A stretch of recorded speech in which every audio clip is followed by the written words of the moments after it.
What's up, guys? How are you all doing? All right, it's been about roughly a week, I think, since I posted a game. And in the interim, something absolutely calamitous happened. I think 2 or 3 days ago, I was just online playing, and I was in a game against a guy playing Yuriko, the Tiger's Shadow. A guy I played a bunch of times, was way ahead in the game, and out of the blue, for seemingly no apparent reason, my client crashed. And when I tried to log back in, it did allow me to log back in, but oddly enough, all of my Magic Online settings were completely reset back to their defaults, which worried me a little bit. And so I went to go and see what happened in the game in terms of how it was recorded, and I was utterly horrified to find that my entire game history, stretching back roughly 2 years or so since I did the installation of this client on this computer, completely gone.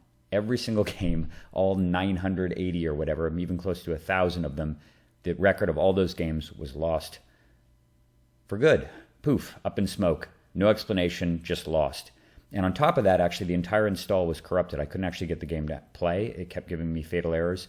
And eventually, I had to completely reinstall the game. And history has shown that whenever you do a fresh install of Magic Online, it expunges all of your saved stuff, everything related to past games that you've played, your entire record, of course, your entire game history.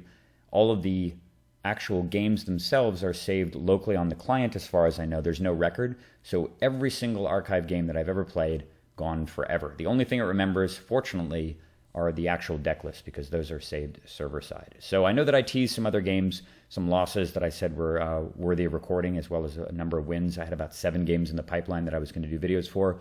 Those, regretfully, are gone. So after maybe a couple of hours of grief and sadness over it, I sort of got back on the horse and decided that I would just start some more games. So prior to actually this event happening, I had transitioned over to playing a deck that I actually haven't used in quite some time, a deck that I used to play a lot online, I would say like 3 or 4 years ago. I know I was recording a lot of videos for it, and you actually see its current incarnation in front of you right here. That is a deck based around Edric, the Spy Master of Trest. And one of the main reasons actually why I stopped using Edric was because it just seemed that the general consensus among a lot of the players was that the card is unsportsmanlike. There certainly are lots of commanders that kind of fall into that category, but Edric, along with Zur, and there are a few others that I think are sort of persona non grata. Certainly Grand Arbiter Augustin falls into that category. They're kind of commanders when you play them against people, you can just tell. You get a lot of rage quits. People just hate playing against them because they're sort of associated with being unfair. And I do agree, actually. I think that Edric is clearly a card that was balanced around multiplayer commander. When you're playing multiplayer commander, it actually creates a very interesting dynamic where the other players can attack each other and draw cards off of it. But in 1v1, it's just totally grotesque. The ability to hit your opponent with any creature in your deck and it turns it into an Ophidian is really pretty unfair, quite lopsided. I don't actually think that Edric is the pinnacle top tier of all the commanders. I certainly think commanders like Brea, and I think that Nin is probably a better commander as well. The primary reason is because blue-green, and I'm sorry to all the Simic fans out there, but blue-green is just not that good of a color combination. And the primary reason behind that is that you're just lacking good interactivity with creatures. And since creatures are such a defining part of the commander metagame, the fact that if creatures get into play, particularly lots of creatures that gum up the ground, you often arrive at these situations where you're just in a stalemate and you have no way to really break through. And the deck kind of falls apart in that situation when your opponent is playing much more robust creatures, because obviously to support the Edric archetype, you need a lot of fast stuff. And a lot of people who play this Edric deck will, sort of like the Yuriko deck, will run a lot of the really crappy, cheap, blue evasive creatures, the kind of 1/2 Slitherblade type guys, the guys that have hexproof and can't be blocked, like the, whatever that 1/1 is that's like that. That can only be blocked by flyers, I think. Ledgewalker. And a fair number of other little small and unblockable guys. And the problem with that strategy is that, sure, you get to draw extra cards, but often you're just drawing lands and more crappy creatures while they're drawing more quality stuff. So you outdraw them, but fundamentally they're just doing more powerful things. So I've tried to tune this Edric deck to be much more kind of mid-range. Nate and I worked on it a number of years ago and got it to a really good place. And so I decided that, you know what, it's kind of time to go revisit the deck. Enough cards have been reprinted, I think, to make it worth a second glance. And you'll notice some new additions in here are, let's see, I've got well, there's a Prismatic Vista. That's sort of a no-brainer. There's the Waterlogged Grove, so I was very happy that another sort of quasi-tropical island was printed, although it's not a fetchable one. Most of the cards are still the same. Of course, Force and Negation is in here. But the real reason why I kind of wanted to revisit the deck, honestly, is this guy. Yes, Oko, Thief of Crowns. And anybody who's been playing Magic, unless you've been living under a very gigantic rock for the last, 6 months or so since he was printed, knows about Oko. Easily the most powerful Planeswalker ever printed, very innocuous at first, and very soon came to dominate every single format that it was played in, to the point where it was banned across the board. And I think the only format where it's still legal is Commander, oddly enough, and I think Vintage. And I wouldn't honestly be surprised to see him banned from Vintage. He's insanely dominant in that format as well, although sometimes overshadowed by other crazy stuff like the Companion cycle that they just printed. Another card that was printed very recently, Kinnan Bonder Prodigy. This is actually just in kind of a test slot. Seems to be good in theory. I haven't drawn it or played it enough really to make that determination whether or not it belongs in the deck. But seems very, very powerful in theory. Gives you an alternate way to draw cards if you get stalled up on the ground and might find a permanent place in the deck. And other than that, at Nate's behest, we went over the deck a couple of days ago. I replaced a couple of sort of suboptimal cards in the deck with these 2 mana artifacts, which is something I've kind of been considering for a while. Certainly wanted to get Arcane Signet in the deck just because it's so universally good. And I like having the deck be a little bit more robust against creature sweepers, because that's actually one of the biggest weaknesses of blue-green in general. You are playing a creature-based strategy, and unlike the control decks, your card advantage engine is always tied into getting your creatures on board, which makes you very vulnerable to cards like Toxic Deluge, Supreme Verdict, Wrath of God, and the countless other wraths that exist in this format. And of course, Talisman of Curiosity, I think, also belongs in the deck. And I've actually been very happy with both of these. I think they are here to stay. Plus, the deck is fundamentally kind of a Winter Orb deck, and anything that makes you more resilient with Winter Orb in play gets my vote. So a few other cards. The Deep Forest Hermit is in here. This is also kind of a tentative slot, but it replaced the Deranged Hermit, which had been in the deck for a while. It really sucks to draw it early, but it's a nice pod target to go all the way up to 5. And, of course, has crazy synergy with both the Commander and with Opposition. So that's the current deck. If you're interested in a deck list, of course, you guys know you can always email me about that. I'm happy to provide it. And it will probably change relatively soon. So why am I posting a video for Edric? Well, earlier today, I played what I think is probably, if not the best game I've played in the last year or so, absolutely top 2, top 3. This was an insane game, totally out of the blue. I only played one game today, and it was so good that I knew immediately that if the replay cooperated, and maybe even if it didn't, that I had to make a video about it. So sit back, buckle your seatbelt, get ready. You guys are in for a treat. This game is phenomenal. All right, I'm up against Mr. Bearclaw24. I think I've played against this guy in the past. I don't really remember what he used against me before. Let me just click carefully here. Okay. So as soon as you see your opponent is running Derevi, you can almost always be assured that you're going to be in for a tough fight. I find that Derevi is not often played by people who aren't more serious players and better deck builders, because the Commander's ability is fairly innocuous and requires some build around me, but this Commander just gives me fits. One of the strengths that Edric really has, and one of the reasons why I like the deck against better opponents, is that it actually tends to be stronger against better decks. And by better decks, I mean decks that tend to be, because the better decks tend to be decks like Brea, like Nin. They tend to be less creature-based and much more control-oriented. And Edric is very, very strong against decks with few creatures in them. Decks like Geist of St. Traft and stuff. Against decks that are sort of mid-range, or decks that are kind of more on the casual end of the spectrum, you get people that are running 25, 30, 35 creatures, and a bunch of their creatures have protection, they have vigilance, they have first strike, they're just regeneration, just lots of problematic effects, and you often just wind up stalled out behind them. And you can often win with a big backbreaking card like a Cyclonic Rift late or something, and often opposition, but it can be a real struggle, and you kind of have to pull a lot of games out by the skin of your teeth. And obviously decks like Brea and Nin, they kind of just run those decks over. So Derevi falls into that category as being often very, very creature heavy, but also being a more serious type archetype. So it can be a real matchup for Edric, and this game is no exception. But looking at my hand, 3 land, one of the great accelerators, Remand, Snapcaster, and a super bomb in this deck, Opposition. This is a snap keep, even though I don't have a turn 1 accelerator. Very happy with it, and it's just going to come down to what he does. So let's get it kicked off at the 10-minute mark. Darklaw does not mulligan. He leads with a breeding pool. Fortunately, does not have a turn 1 play, so that gives me a lot of breathing room. I got a Waterlogged Grove, plenty of tropical islands this game, like all of them. So I'm just going to lead with the Windswept Heath. And I'm actually giving some thought here to fetching a Dryad Arbor at the end of the turn. Primary reason is I've got multiple blue sources already. Getting a Dryad Arbor on board is quite nice because, first of all, it avoids the summoning sickness. Second of all, it gives me an extra creature to attack with Edric and a blocker in a pinch as well. The card is really, really strong in this deck.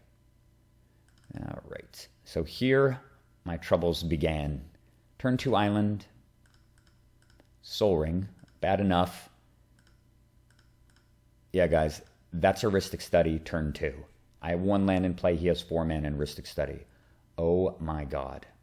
Okay, so as soon as this happens, I'm just looking at the board thinking, holy shit, what just happened? Like, did I literally just lose on the spot? If his next turn is Derevi, and I'm sitting here struggling and just feeding him cards in order to do the basic things my deck is trying to do, there is absolutely no way I can win this game. I mean, I slumped in my chair and really thought that I was toast. And I'm actually in the middle of... I know I did talk about this quite a bit. Let's jump back over to here.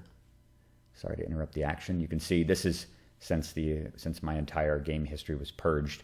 But just 1 loss in here against this Kalia player. I had another maybe 10 wins or so before the thing happened. Currently the account's sitting at 24-1. This is a game I may actually revisit against the Kalia player because it was actually quite interesting and kind of on a razor's edge the whole time. And it trickled away. I was actually collaborating with Nate when I played that. But anyway, on a good win streak, certainly it sucks to take losses. And I was pretty sure I was going to take a loss right away here. We're going to find out what actually happens. So he plays turn 2, Rhystic Study. And I can't do anything about it. All I can do is just go with my original plan, which is to get that Dryad Arbor. At least it gives me something to do. Okay. Spiketail Hatchling. All right, well, very, very strong. And in this situation, I almost certainly would have played the Spiketail Hatchling had he not had a Rhystic Study in play. However, because I don't have the luxury of casting anything anymore without feeding him cards, and I'm not going to do that unless it's an emergency, the one thing I see right here, and this is actually something that I've seen before when I've played against Derevi decks, their mana base is fragile. They're running a 3-color mana base. They usually have to run a lot of green in order to cast their mana creatures, which means that sometimes, just like the Breya deck, they may be missing blue or white. And I'm figuring, you know what? As much as I want to play something and develop the board here, I first need to see whether or not the guy has white mana. If he's got white mana, I'm just even more screwed than I already am. I mean, I'm kind of basically dead already. But if he doesn't have white mana, it might buy me enough time to at least get some stuff on board without feeding him cards to through Rhystic Study. And I determined that that's my best chance. Plus, keeping the Remand open in case he does make some sort of super bomby 5-mana play here might matter, or maybe a 4-mana play, and then I can play my Spiketail Hatchling and stop at the next turn. So with that in mind, no Talisman comes down, certainly no Spiketail Hatchling. I'm just going to wait. All right, I'm thinking, come on, no white. And sure enough, second island. All right, there's some hope. 4 mana. And he plays Fallow Sage, which is quite cool to see. I remember playing against Fallow Sage back in, what was it, Mirrodin draft or something? No, it wasn't Mirrodin. It's in the set that has all the fairies in it. I remember playing against Fallow Sage, and it was very, very powerful then. Not a card you see a lot in Commander, but at the same time, with his Commander, it makes a great deal of sense because, sure, the Fallow Sage doesn't have to attack, but all he has to do is just tap it with his Commander or with any other creature, and he gets free card draw out of it. Plus, you can do other things like stacking the effect of Derevi and multiple tap and untap effects and so on. I think you can actually do that on Fallow Sage. Tap and untap it to draw tons of cards. So really neat tech card to see in his deck. Very, very threatening right now, given that I can't cast anything. All right, well, end of turn, I'm going to go get the breeding pool. Okay, come on, deck. Snap. Okay, well, that's very, very interesting.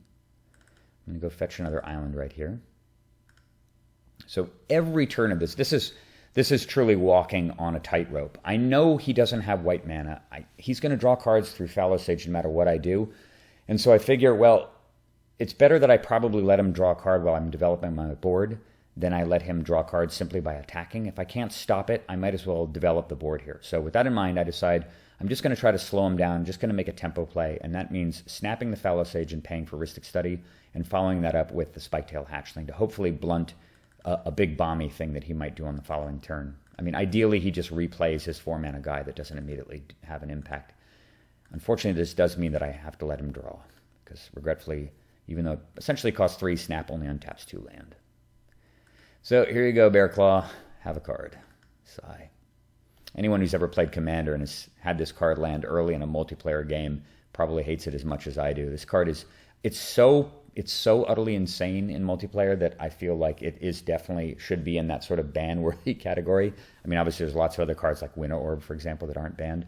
But the fact that with Rhystic Study, that one guy at the table can just feed 10 extra cards to some other guy at the table, it just allows for collusion, allows for really sloppy play. It's just an all-around really awful effect that I don't think Commander's improved by having Rhystic Study in it, and I'm sure many people share my opinion, though I know that there are a lot of fans of the card. I don't play it normally in any of my 1v1 decks. I do sideboard it in multiplayer, but in 1v1, it just doesn't...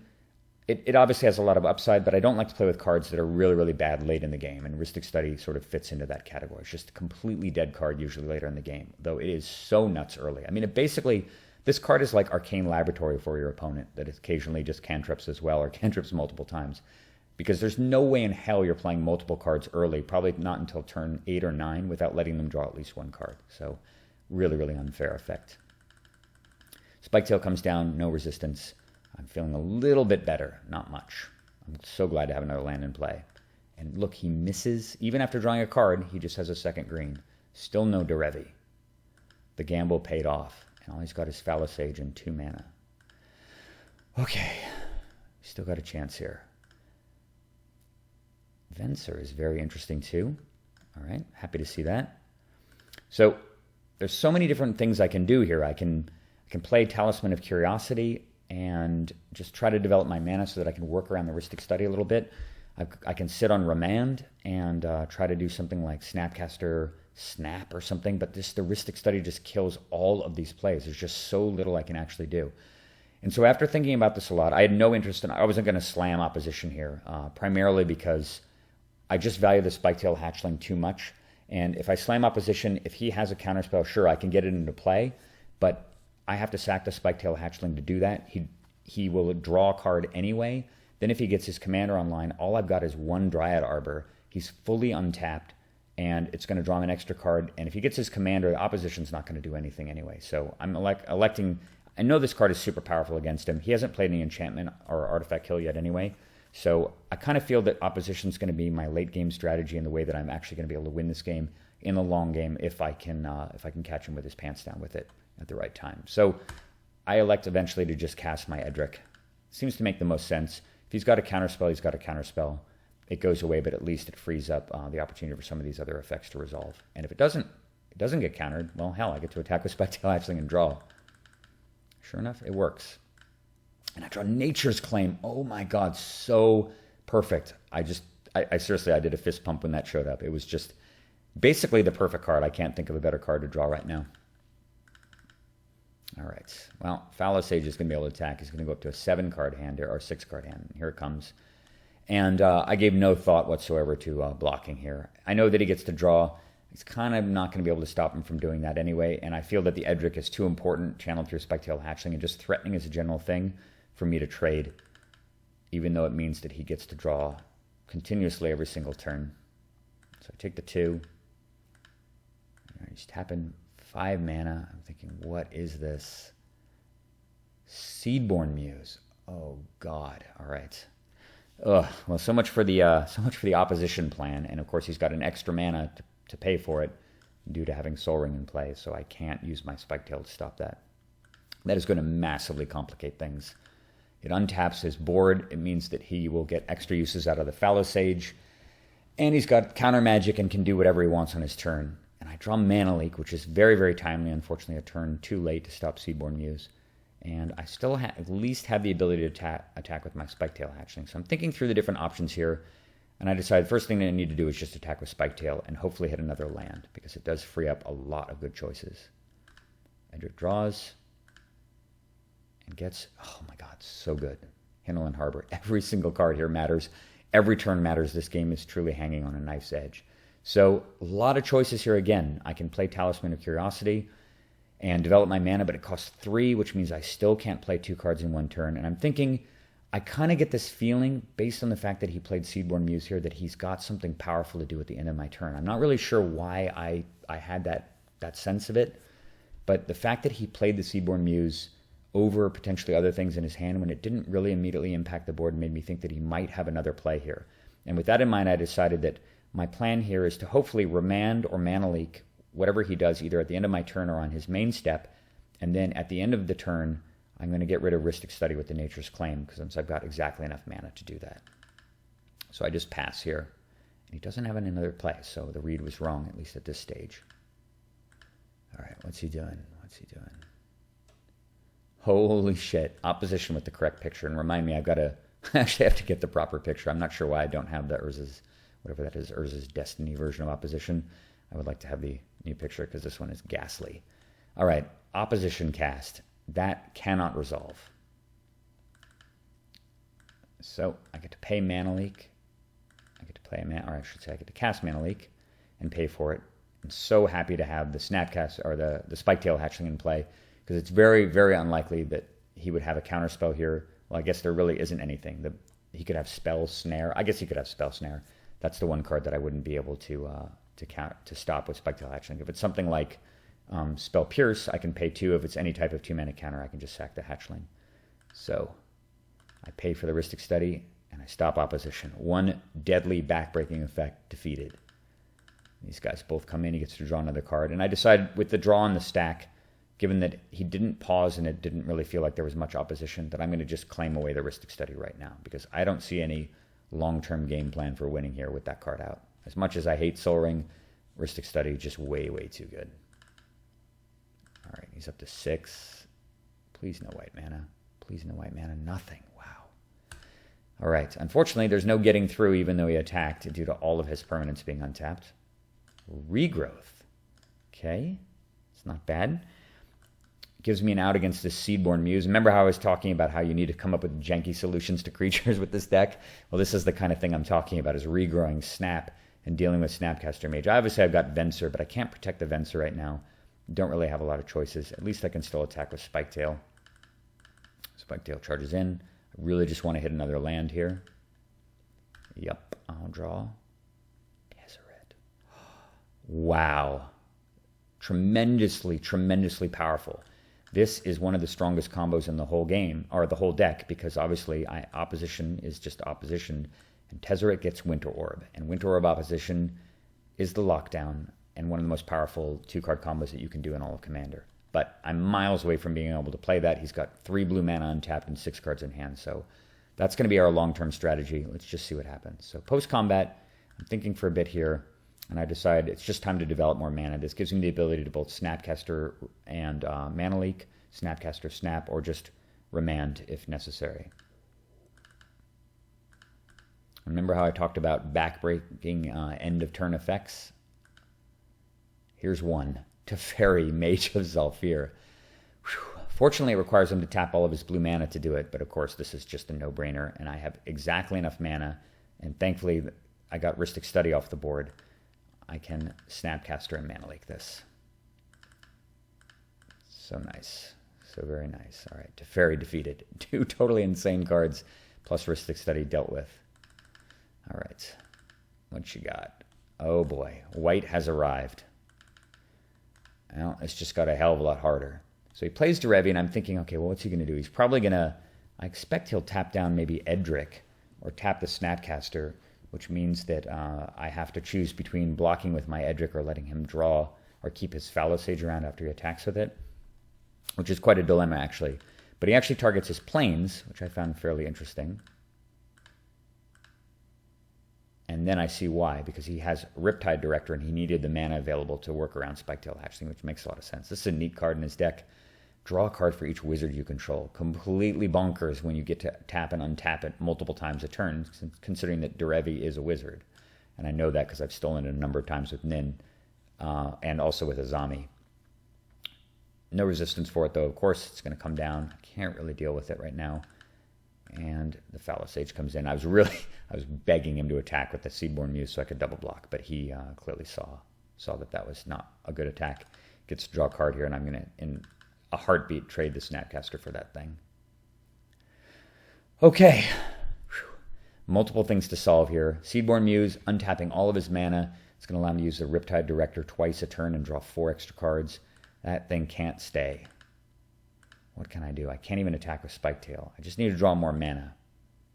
All right, guys. This is the crossroads of the game here. What can I do? 5 cards in hand, no ability to attack. Really not a whole lot of options right here. I can't sit back and do nothing now because he's got a source of card draw in play that's going to draw crazy amounts of cards. I need to figure out something proactive. So I'm going to let you sit here and think about my hand and think about what he might be able to do for a little while, and then I'll proceed. So I think about this for a long time, and I realized that there's certainly no way to play Tezzeret. I could play Tezzeret, but against 3 blue mana, it just doesn't seem like the chances of it resolving are very high. Obviously, the Spiketail won't matter there. And he could easily have 2 counterspells here, and the Tezzeret is way too important for me to throw it to the Wolves. So with that in mind, I decided I'm just going to make one more tempo play here, and that means regrowing the Snap. And I'm doing this because I don't feel like I have any long-term game plan that involves beating him when he's got Seedborn Muse in play. It gives him the ability to attack and untap all of his guys and untap all of his lands. It just gives him essentially 2 main phases, and I can't let that happen. It just gives him infinite blockers. There's no way to draw cards. So I've got to try to bait him. All right, I've got to try to bait him into recasting his Seedborn Muse, dealing with that threat, keeping him tapped out, and then trying to lock him down under a steady progression of opposition to Tezzeret the Seeker. So to start that chain of events, I regrow the Snap and just pass the turn back, and we'll see what he does. He's at 6, tapping a bunch of mana here, and he plays Kiora's Follower. It's another interesting card. I can see again why he's got it, sort of this tap-untap theme. Makes perfect sense. His deck is really neat, actually. It's a really novel take on Derevi. Very different from a lot of the decks that I've seen. Most of them tend to be very stacks-oriented. The really good ones, they run lots of really annoying tapping stuff like Static Orb and Tangle Wire and Winnow Orb and just lots and lots of things that come up the board, Stasis and so on. Okay, well, Derevi's coming in. Obviously, I don't block this. And he untaps the Derevi, which he's using as a blocker. Makes a fair amount of sense. And now he's going to go and use his guy. And this is the opening I was waiting for. Even though I regrown the Snap, I'm actually rather surprised to see him do it. I think that this is a pretty greedy play. But maybe he just needs to draw right now. He gets to draw 2. Takes him up to 7. And of course, before it resolves, because of cards like Force of Will, Force of Negation, and so on. Actually, I guess he can't force a negation, but he could force a will. I'm going to snap away the Seedborn Muse right now. Untap 2 land. That's fine. So he draws 2. He's got 8 cards in hand, and he goes to end step. There's nothing further. All right. I've got an opening. Come on. Please resolve. Venser comes down. So what do you bounce, guys? What's the card to bounce?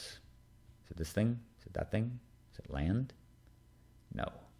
None of the above. Since my plan is now opposition, the card to bounce is this little guy. So I'm going to do that. I want to keep that thing off the board, and because I don't want him to have the ability to untap stuff without attacking. That's really, really important. Okay, come on, deck. Holy moly, Reclamation Sage. Unbelievably good card to draw right now. And if you look at my mana, 1, 2, 3, 4, 5, 6, 7, I have exactly enough to go opposition Reclamation Sage. That will give me 4 tappers, which should cripple most of his mana and take out the 2 mana from the Soul Ring. This really, really stymies his ability to develop or do anything further. So first I play opposition, and I'm doing this to play against, to play around, I don't know, something like Daze.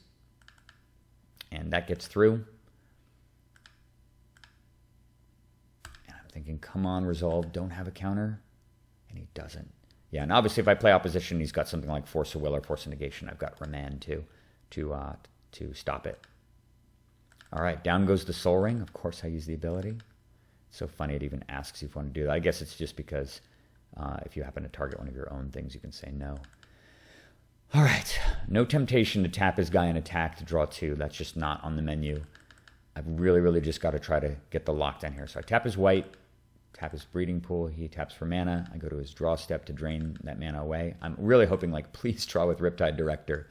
That would be so crazy. All right, tap the Forest. He floats mana. And now I'm going to just tap Derevi, since this basically saves me 2 damage, and I'm not going to block it anyway, and this is effectively 1 mana anyway. Might as well save myself some damage. The goal here, of course, is just to keep him from replaying the Seedborn Muse, because my entire game plan now revolves around this combo of opposition and Tezzeret. Unfortunately, the Riptide Director can attack. I accept that. And that means he gets to untap white. Okay, well, what's the play? He thinks and he plays Kiora's Follower. Yeah, okay, that makes perfect sense. He's got a blue and a white untapped. Not too terrifying. I think we might be able to pull this game out. God, and my deck delivers Mana Crypt. Unbelievable. It's just... I mean, look at the sequence of stuff that I dealt with in that situation. I certainly got a lot of help from the deck, but even when you get the right cards, you got to play the cards correctly. So I'm going to play Mana Crypt here. No brainer, even though I'm at 21. And I'm thinking, I've got Tezzeret, I've got Spiketail Hatchling, he only has 2 mana available, I've got Remand. This game is in the bag. I don't need to worry about tapping any of his mana. So I play Tezzeret the Seeker. And look at this. Dovin's Veto. How bad was it for me to not opposition, say, his blue mana before I played that? Obviously, it was a terrible play. This is the one part of the game I'm not proud of. I just never even accounted for this. The guy has a blue-white counterspell that can't be countered to stop my game-winning card. Whew. And when he played that, I was just slumped in my chair, and I'm thinking, okay, what do I do? What do I do? And I'm going to ask you, once again, the viewers, what would you do in this situation? Well, you can't remand it. That doesn't do anything. I mean, you could draw a card off of it. But one thing that people often forget about with remand, of course, you can target your own stuff with it. And so I do that. Can't counter the Tezzeret, but I can return it back to my hand. And on top of that, my deck feeds me a 2-mana creature.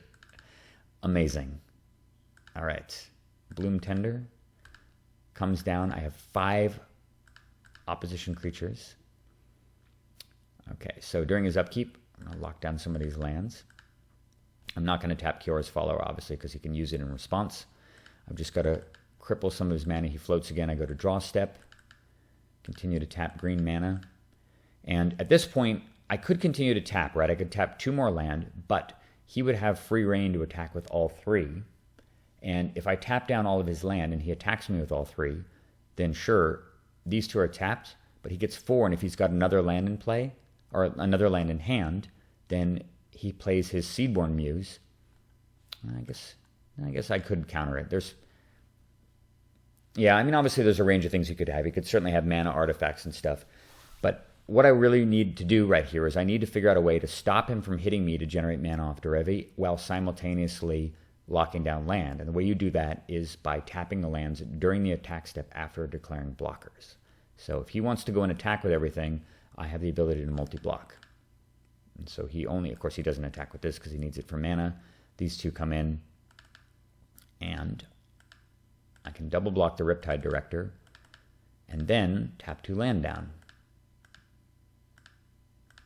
So he can float mana, but he can't really do much with it. And that effectively cuts off 3. Kills the creature, stops it from untapping a land, and taps 2 land. And yes, it's at the cost of my Venser, but not a big deal. He does get to untap something with Derevi. He's got his Kiora's Follower. And he starts to tap some mana, and he plays the Sage of Fables. Honestly, pretty innocuous, but I really, really don't want any creatures out at all. I certainly don't want creatures that draw cards. And I feel that this is the opportunity to use the Spiketail Hatchling. Clears the way for all of my attackers, which I may need on the following turn. All right, no damage off the Crypt.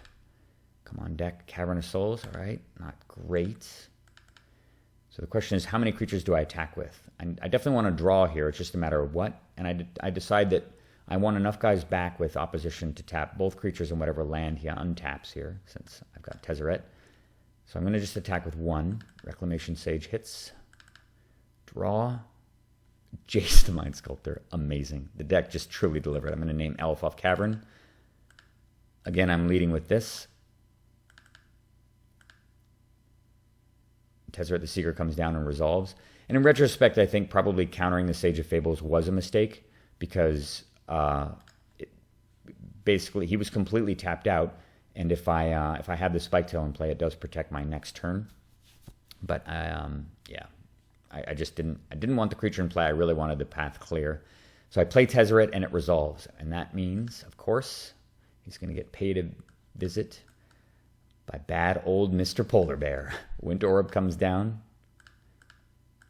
Tap 4 mana. And that, my friends, is checkmate. Bounce the bounces Kira's guy back to his hand. I have 3 creatures in play. Opposition, Winter Orb, Jace, Tezzeret. Game over. Goes to his upkeep, tap his Breeding Pool, tap his Derevi, and Mr. Bearclaw 24 taps out. Whew.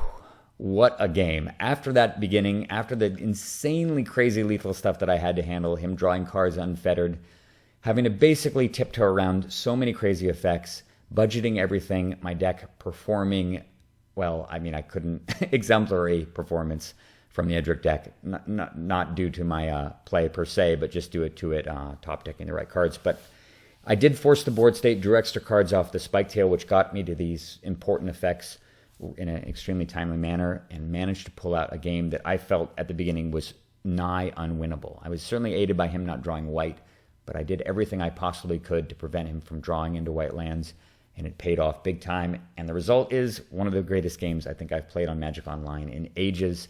The replay worked. Couldn't really ask for much more. Whew. I'll be playing more games with the Edric deck.